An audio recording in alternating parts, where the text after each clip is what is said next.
Hello hi नमस्कार जय जगन्नाथ सांग मैंने मो मनीषा आपण को स्वागत करुच्ची सनेसा लाइफस्टाइल को आसतु आज बनैबा मीठा पलव। भिडियोटी शेष पर्यंत देखंतु। भिडियोटी आपण को जदि भल लागिबो लाइक शेयर कमेंट करंतु। जदि आपण मो चैनल ले नुआ थिबे ताले मो चैनल टी को सब्सक्राइब करिवे। पलव आपण कड़ाई रे बनै पारिबे नहले प्रेशर कुकर रे मध्य बनै पारिबे। पलव बनैबा पाई कि 2 चामच घी दबा सेतिरे काजू और किशमिश को भाजी नबा। गैस रो आंच को लो मीडियम रे रखिबा। काजू किशमिश को किछि समय पर्यंत धीमा आंच रे भाजीबा। तापरे ताको गोटे प्लेट रे बाहर को बाहर करि आनिबा। से जगह रे आउ 2 चामच घी दबा। मोर 2 चामच घी बड़ी पड़ीचे तो सेथि पाई कि मु आउ घी दउ नाही। आपण चाहिले अधिक घी देई पारिबे। तापरे आमे किछि गोटा मसला पकेइबा। दालचीनी गुजराती लवंग गोलमरीच ताको मध्य आमे धीमा आंच रे भाजीबा। पलौर कलर पाई कि मु एठी गोटे चामच हळदी नेइछि। गैस रो आंच को सब बेले लो ही रखिबे नहले सब जिंस पोड़ी जाई पारे। एबे आमे गोटे कप धोई रखिथिबा चाउल को दे दबा। आपण चाहिले मध्य गोटे घंटा आगरू चाउलटी को बतुरेई के रखि पारिबे। चाउलटी को भल भाबे घी रे भाजी नबा।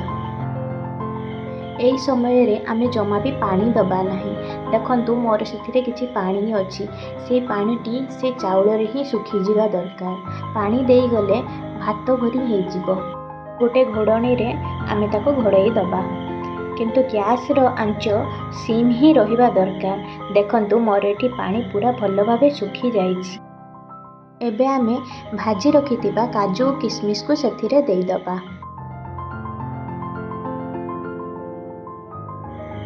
काजू किशमिश गुडी को देई सारिबा परे आमे ताकू भल भाबरे चाउल सहित मिसई दबा। सेथिरे गोटे चामच लूण दबा आउ गोटे कटोरी चीनी दबा। जेहेतु मु अल्प मीठा करूची तो सेतिपई मु अल्प मीठा दउची। आपण चाहिले आपणक हिसाब रे चीनी देई परिबे।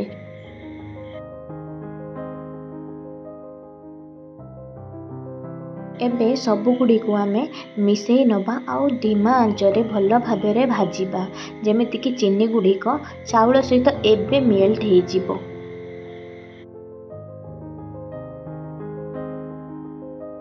भाजी सारिबा परे मु एठी जो कप रे चाउल नेइथिली तो सेई कप रे मु मापी करी 3 कप पानी नेबी। जदि आमे अधिक पानी नहीं जाउछ ताहले पलौटी हमर अधिक सिझी जीवो और भात भली हे जीवो। आमे मेजरमेंट हिसाब रे पानी नेले और पलौटी गोटा गोटा रहिबो। पानी सहित चाउल गुडी को भल भाबे मिसई दबा।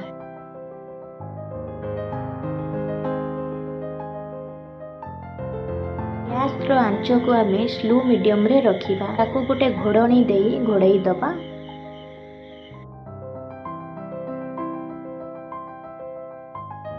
देखंतु पलौ रे पानी केते सुखी जाइछि। पलौटी तळे लागि जाय कि नहीं देखिबा पाई कि आराम से डंगेइबे नहेले अधिक जोर रे डंगेई देले चाउल गुडी को भांगी जिवो।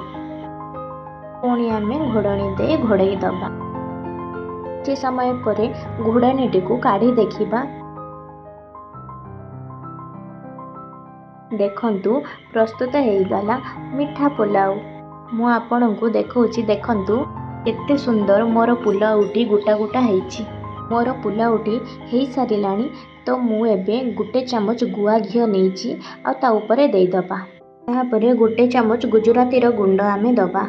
गुजराती रो गुंड देई सारिबा परे चाउल को जम्मारू डंगेइबे नाही। किछि समय पई ढांकुणी देई दबा आ ताको किछि समय पई आमे छाडी दबा। प्रस्तुत हे गला हमर मीठा पुलाव बा कानिका। भिडियोटी जदि आपनकु भल लागिबो ताले कमेंट माध्यम रे जणाइबे।